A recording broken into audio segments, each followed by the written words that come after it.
worst of the weekend is the Chicago Cubs, who just got Oh, absolutely throttled against the New York Yankees this weekend. yep. I mean, I even felt bad kind Yeah. of watching these games. They got absolutely different. I want to say the total for the series was like 28-7 in the 3 games.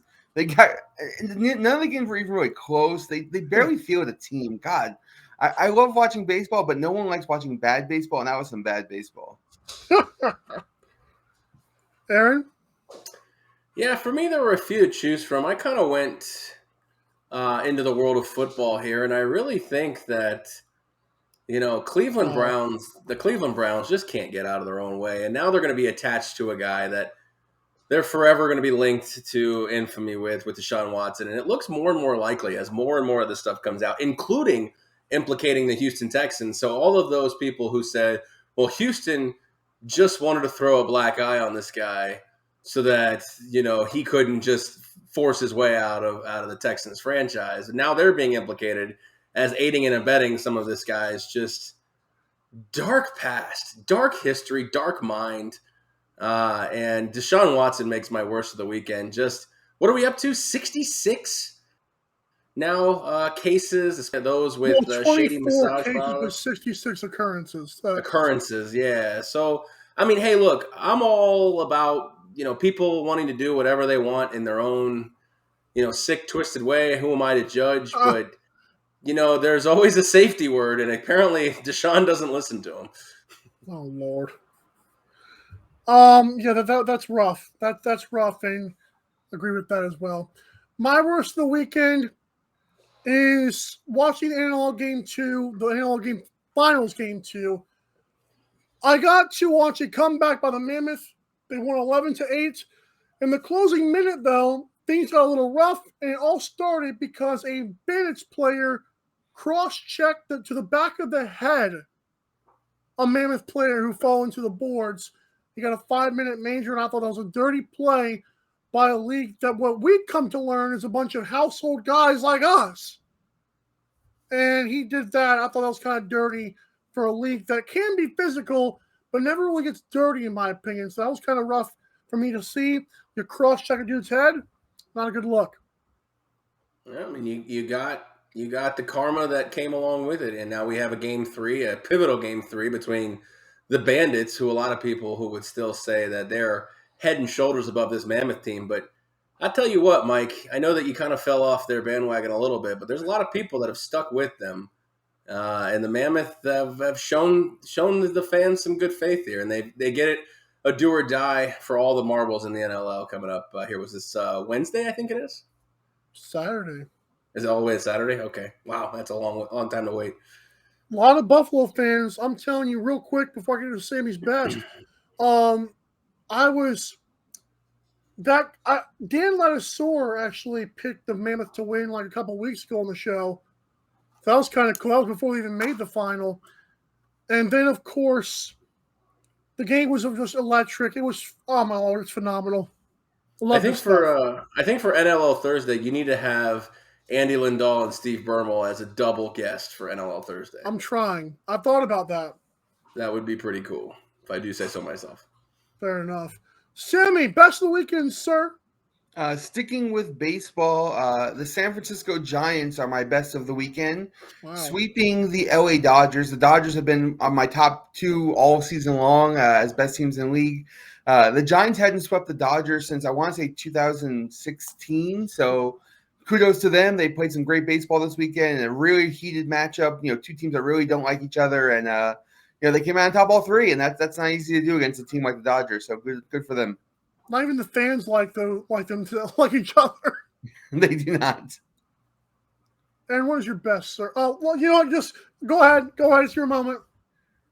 I mean, my best is going to be a combination of things right here. And firstly, we have had Stanley Cup playoffs. I mean, our buddy Sammy Action here said it so himself. But I mean, first a little stick tap to myself. I mean, you asked me in the beginning of the playoffs who were the 2 teams that are going to make the final. And here they are, Colorado and Tampa Bay. You guys laughed at me a little bit with Tampa Bay, of course. I know that Colorado, I've been saying it all year, Mike, and you can back me up here. They're the best team. They're the best team in the NHL. They've been on my number 1 spot for weeks to months on end. And as a Lightning team who has shown the peaks and valleys, it all comes down to that guy right there. Oh my! It all comes down to him. That's a And for great what I'll game. say, the best of the weekend was the Lightning advancing again in 6, just like I called it. And I know we're going to talk about the Stanley Cup final, so I'll reserve some of those predictions for later. But I'll do it one more time, just in case you guys missed it at home. Number 88, Igor is not better. And Vasilevsky. the Conn Smythe Trophy winner might just be that guy right there. Oh Lord. So maybe a little early prediction on the other side of the break. I like that. My best is Sabrina Ionescu. I know what you're saying. Well, WNBA, haha.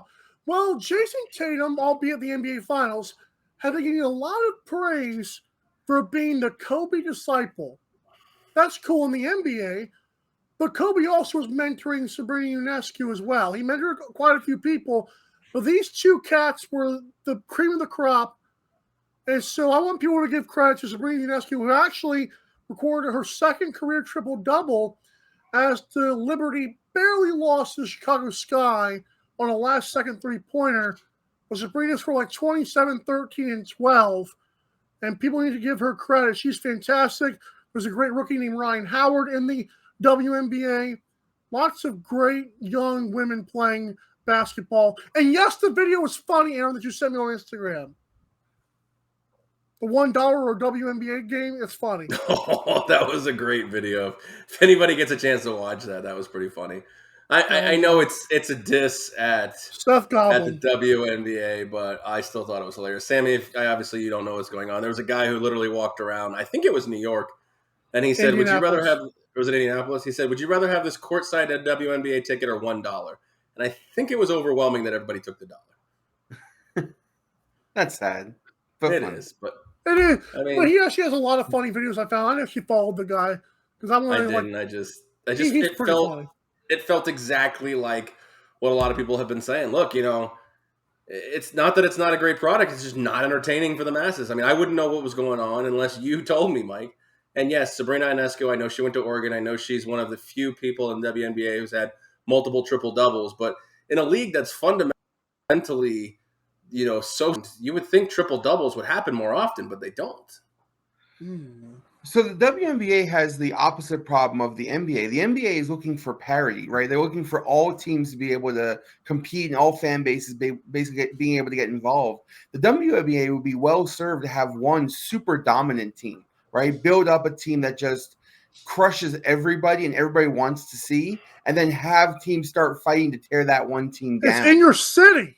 Well, didn't they have that with Phoenix for a while too? With Diana and Brittany Griner, and I mean, look at college. Who? The women's college had that with Connecticut being like this juggernaut for years, and then Louisville coming on. But people watched that, right? People cared about that. The WNBA got a lot. Yeah. Well, the Aces are coached by that Popovich disciple, Becky Hammond, and they're incredible. But unfortunately, they didn't win the title, did they? I picked them already. They might, but they haven't won. They haven't won crap yet. Not yet. Here's why there's a dynasty brewing. If you say so. We gotta go to break.